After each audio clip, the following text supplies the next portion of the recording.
Hey everyone, this is Coach D with Demetrius Dowdell Success Academy, and I would like to take the time and thank you for joining us again for another tea session with Chat and Tea with Coach D.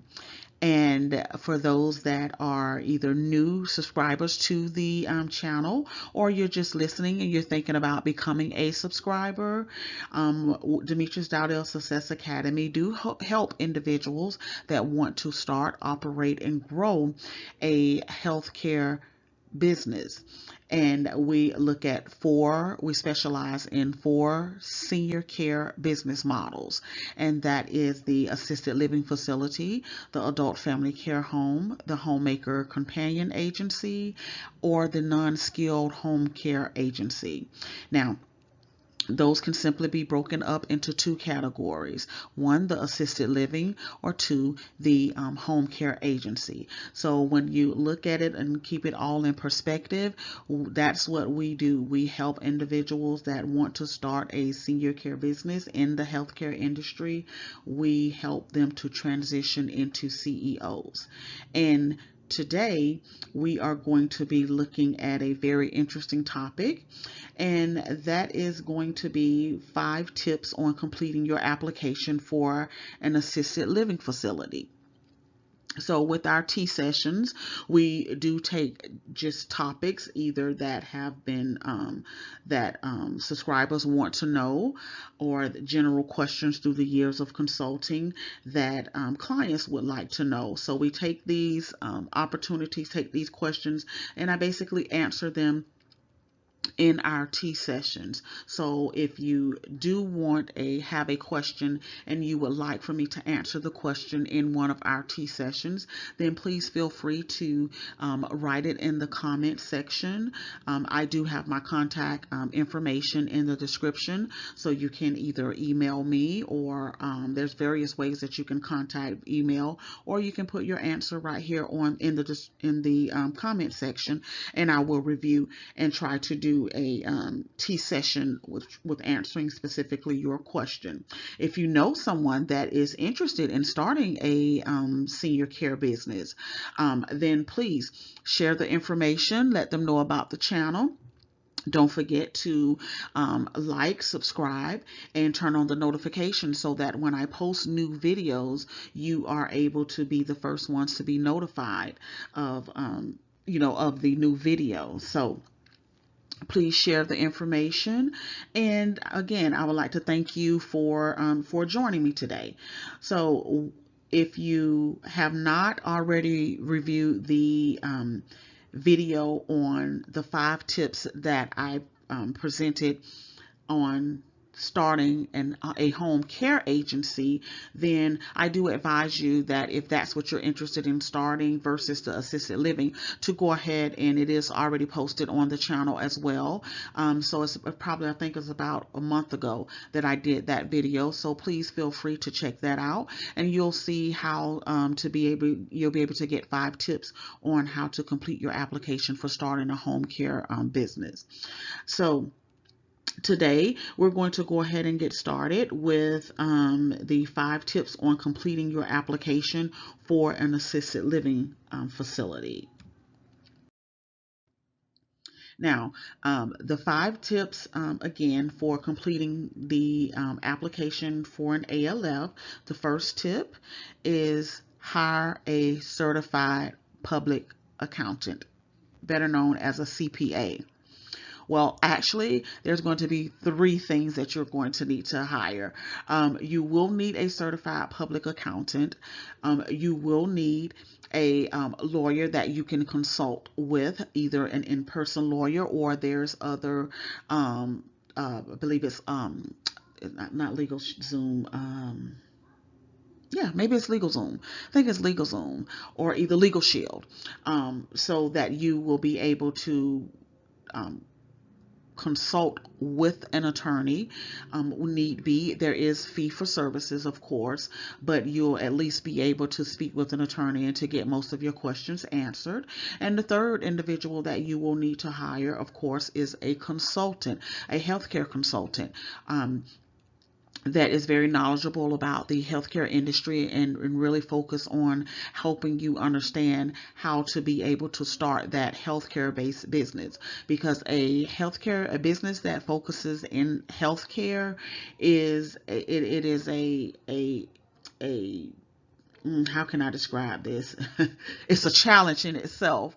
So a lot of times you will find a lot of information out there on how to start any other business, but usually when it comes to specifically targeting how to start a healthcare business, there is a lot of challenges, and hence that is why Demetrius Dowdell Success Academy was birthed, because we wanted to make it easier for individuals that wanted to really find out resources, and to be able to have those resources to start a business that's in the healthcare in the healthcare field.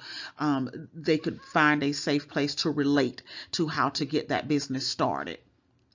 And so the reason I do point out that in this application process that you do want to hire a certified public accountant is because we'll find that when you are completing this application, and by the way, the foundation goal for all states. Okay, so that all states is going to share similar foundations. So when you are submitting this application, or preparing this application, I should say, when you're preparing this application, the reason you're going to want I specifically pointed out that you're going to want to hire a certified public accountant is because you're going to have to be able to show the ability to operate. Okay. By showing the ability to operate, there are certain states that only will allow a certified public accountant to complete this section of the application before it is submitted. So some states strictly indicates that they want a certified public accountant to complete this section.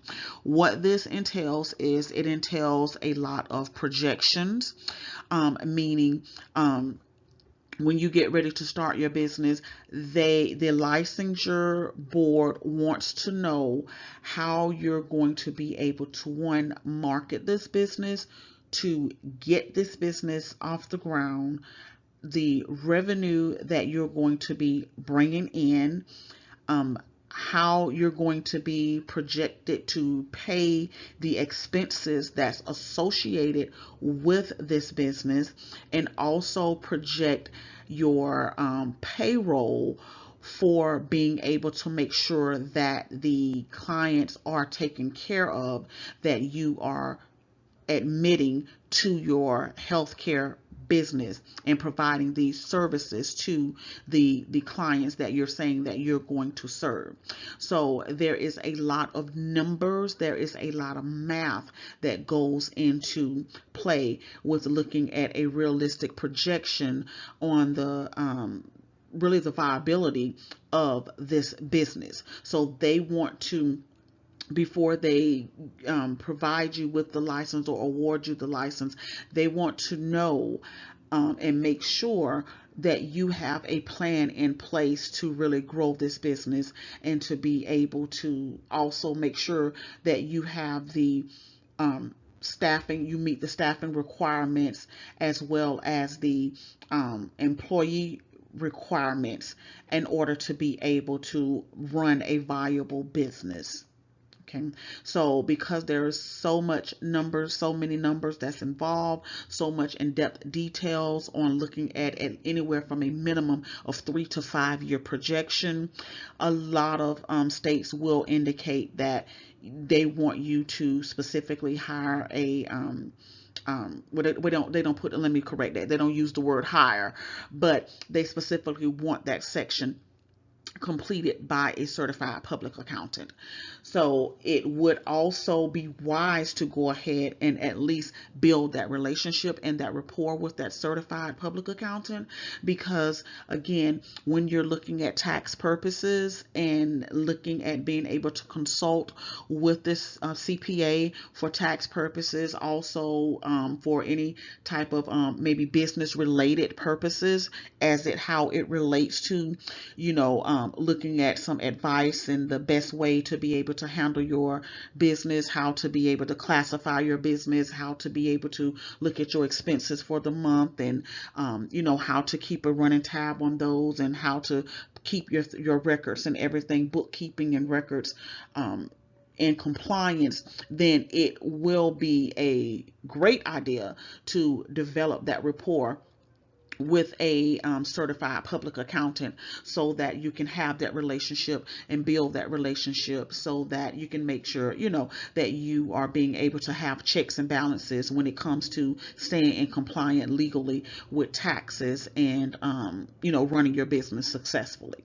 So that is the reason why I specifically pointed out the certified public accountant. Now, for the states that does not require you to specifically have a certified public accountant, however, you still have to provide those numbers. Again, I strongly recommend that you look at hiring a certified public accountant, because even if the state does not require you to a certified public accountant to sign off on that application, then you are still going to be responsible for those figures. And so if those figures and those projections are not correct, it will impact whether they're going to give you your license.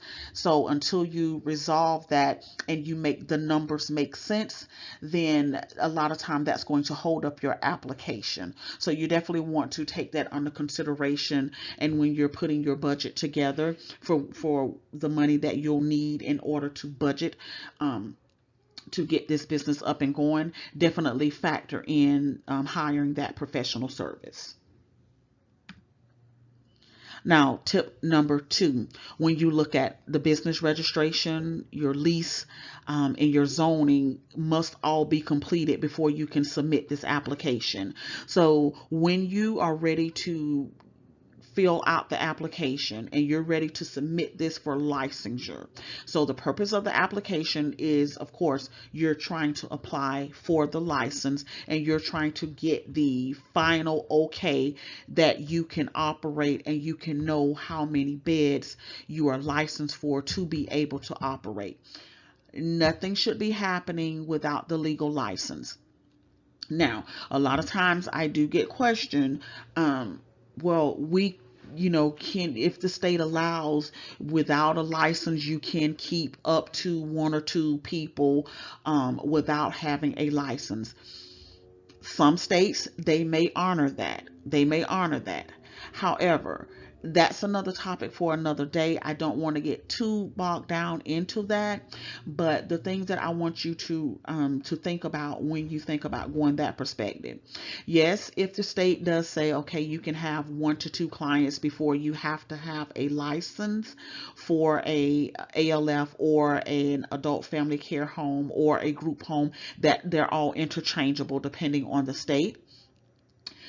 Think about a couple of things. One, do you want to start that business and then have to begin to turn down business calls? Because once you start getting clients, once you start admitting clients to your home, you are going to, word of mouth is going to get out there. You're going to have some type of marketing strategy. So you're going to be marketing. So word of mouth is going to get out there, and you will start getting calls, seeing, to be able to see if you have any beds available to be able to admit another client. Well, if you're only able to take 2, one, most of these facilities are calls that you're going to get. They're going to be looking for a licensed facility. So either they're going to want to, what I mean by that, they're going to be looking to place clients into assisted living facilities or adult family care homes that are already licensed. So that's going to be a huge part in whether they're going to send you that referral. The second thing, do you want to start a business, and once you reach to that capacity, now you're saying no because you absolutely can't take another client because you're not registered? And then the third thing, you want to make sure that you're in compliance with your state. So you need to know, did your state really approve you being able to take up to 1 or 2 clients or whatever that number is without you actually having a license. So when you factor some of those things in, and again, that's a whole nother video, so I'm not going to go into a whole lot of details and what I recommend from a consultant standpoint, but I can say this: if you think about those 3 things just from the basic standpoint, do you want to be able to hinder your business by being in a position where you can't take on more clients instead of having everything ready, licensed and ready to go, so that you're able to take the clients that are you have been licensed for, and also look at growing a second location or a zoning for a bigger location, so that you're able to add to and increase your and grow your business. Okay, so that you're able to also increase your revenue. Okay, so those are the things that you should think about. So with that being said, let me jump back on topic. The business registration. So you would have to have everything legally set up. You would have to have the business registered. You will need the lease, where you're leasing the building, or if you own the building, you will definitely have to show, the paperwork, for you being the owner of the deeds to that property. Um, or if you're doing a long-term lease for that property, you will need to be able to show that long-term lease. So all of these things will have to be secured and in place. So basically, by the time business registration, the lease, and the zoning takes place, all 3 of those will need to be signed off, because you will need to already have signed off your zoning and be ready to basically operate before you turn in that application. So you will be, let me say this again so that we make sure that we understand this. You will need to be set up to operate, meaning that your home, your facility will have to be ready for admission. You can't admit, but it has to be ready for admission, because once you get to the application, once you get to that stage, that is now saying you are ready to complete the major inspections that is necessary to now sign off and assign you the number of beds that you are able to comply with based on your zoning. So that's going to be the final inspection that you are going to have, that's going to be able to solidify how many beds are open, and this opens your doors to be able to admit clients into your assisted living facility or your adult family care home. So all while you're going through the process of getting things ready, there will be other departments that you will need to have inspections with. The Department of Health, in most states, the fire marshal, like I say, zoning may even come out, depending on the county that you're in. So all of these things are going to be happening to, in the before the application gets turned in, so that all of these things are going to be happening, so that when it's time to submit your final application for the final inspection, all of these things will be ready. Because once you turn that application in, what you're saying is, I'm ready, my home is ready. And what I mean by home, I mean your facility, your assisted living facility, or your adult family home. You're saying that, yes, I am. You're telling the state, I am ready to do business. I am ready for you to come out, do my final inspection, first and final, because that's going to serve as your first and final for the opening. So you're saying that I want you to come out, I want you to do my inspection, I'm ready for business, I have done everything that I needed to do to comply with getting these licensed, so that I can get my beds assigned, I can get my license, and I can legally operate in this county, in this city, in this state as an assisted living facility or an adult family care home. And again, and sometimes group home is interchangeable, just depends on the state that you live in. But they all follow basically the same foundation with getting started. Now, with that being said, this is also part of having everything ready to turn in before you submit that application. You again are going to want your to secure your email, any domains that you want to reflect your name of your community, the social media handles. You want to have these prior to completing the application, because again, like I stated in tip number 2, there are going to be so many different offices that you're going to be collaborating with, and you're going to need to submit, contact information. You want your contact information to stay consistent, okay? Because a lot of times, a lot of these agencies do look at your consistency. That sets a foundation that shows that you are, serious about how you operate.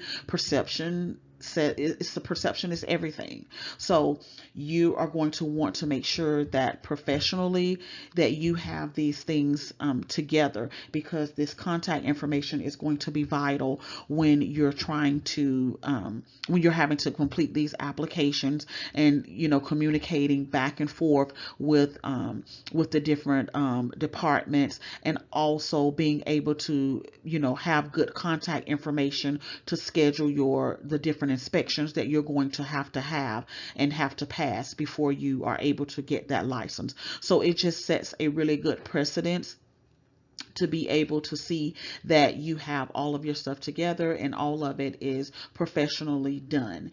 Okay, so that really carries weight when it comes to submitting the application, knowing that you have that information already together. And I can tell you now that a lot of things have moved to email.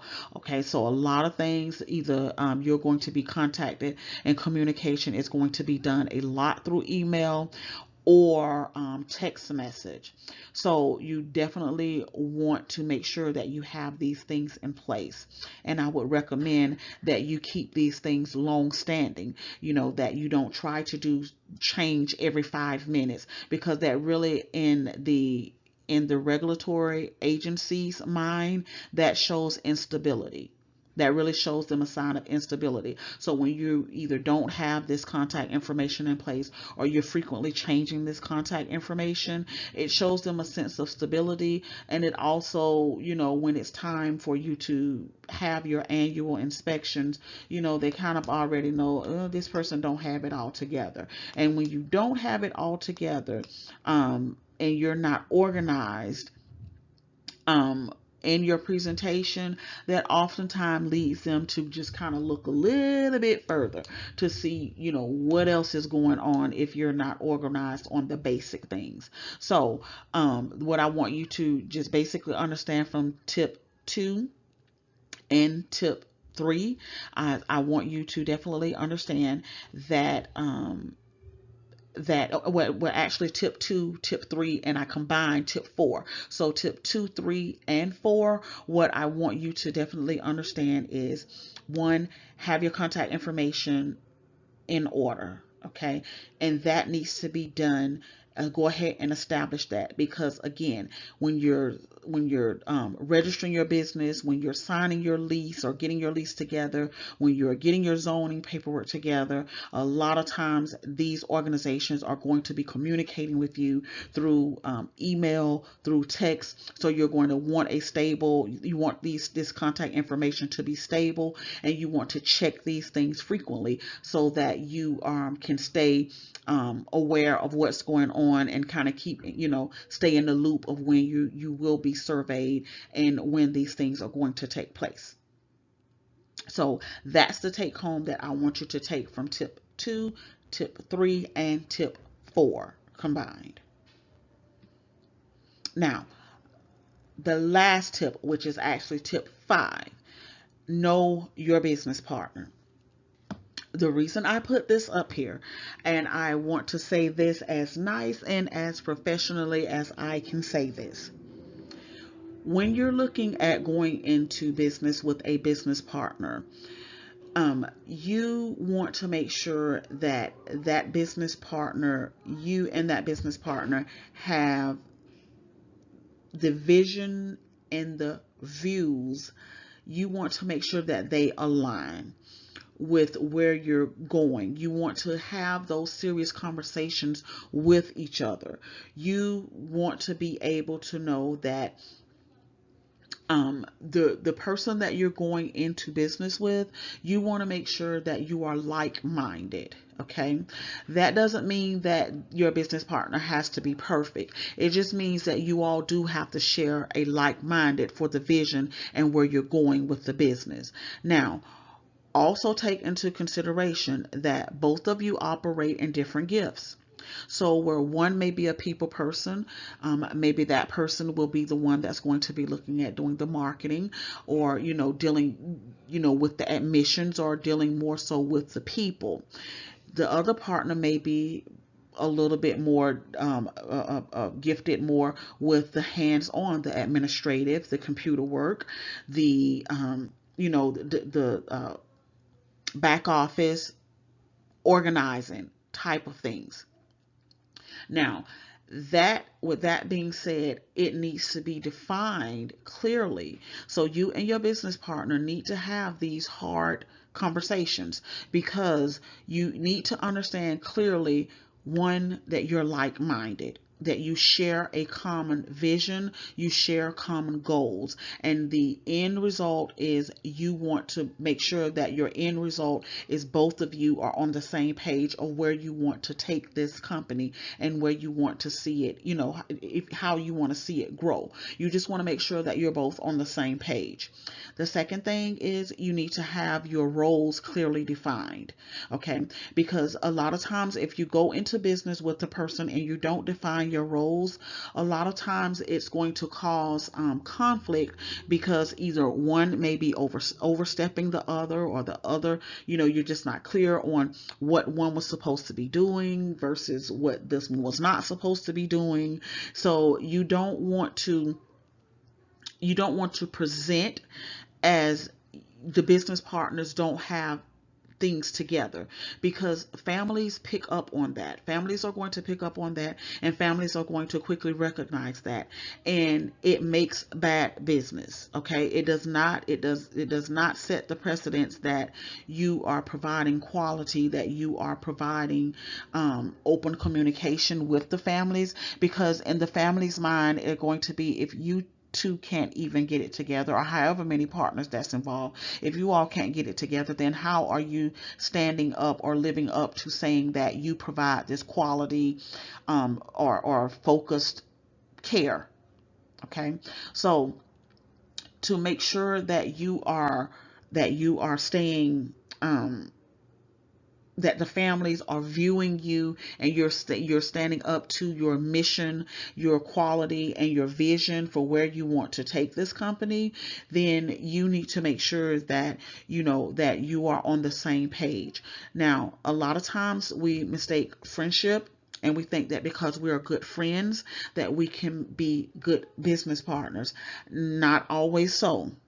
Not always so. And that's why you need to have these hard conversations. You need to sit down with your business partner and say, okay, hey, look, if we're going into business, I need to know, what are your goals? What do you see, in this organization? Do we share the same, the vision? Do we share the same drive? Do we share the same compassion?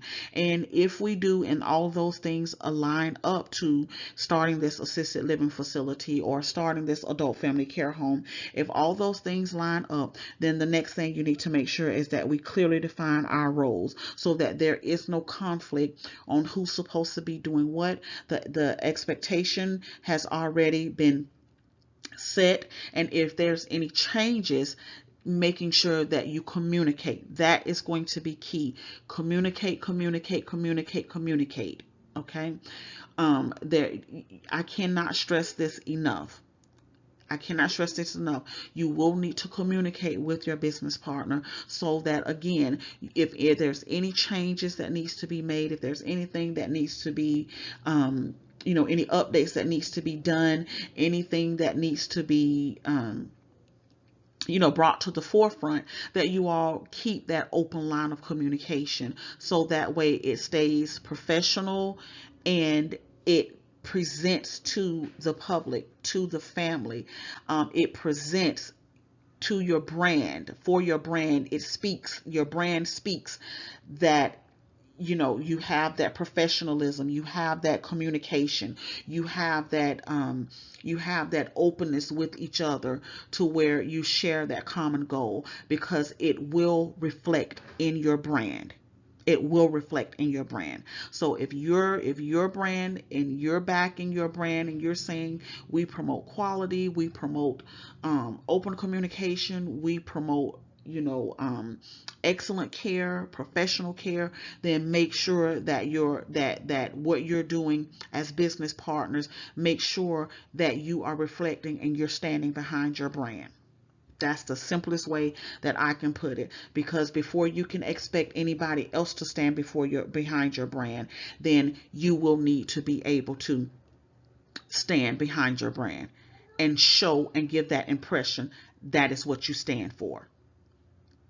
Okay, so that is the 5 tips that I have for the application, for the 5 tips for completing your application for an assisted living facility. And yes, again, I see that there are 4 bullet points, but remember, I combined tip 3 and 4. So those 3 tips was combined together, and tips 2, 3, and 4 are all related.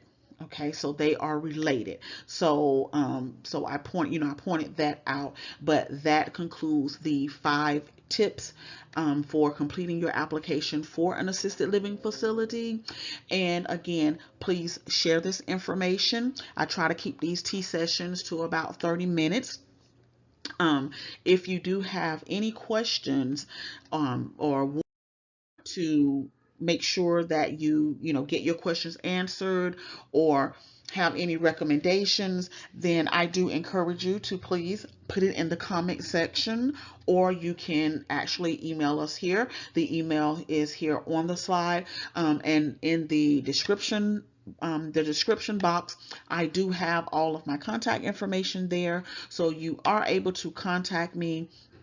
And don't forget, please, please, please share, like, subscribe. And if there's anyone that you know that is interested in starting a business in the healthcare industry, then please, by all means, share the information. And that's all I have for now. And I will see you on our next tea session. Have a good one. God bless. And I love you.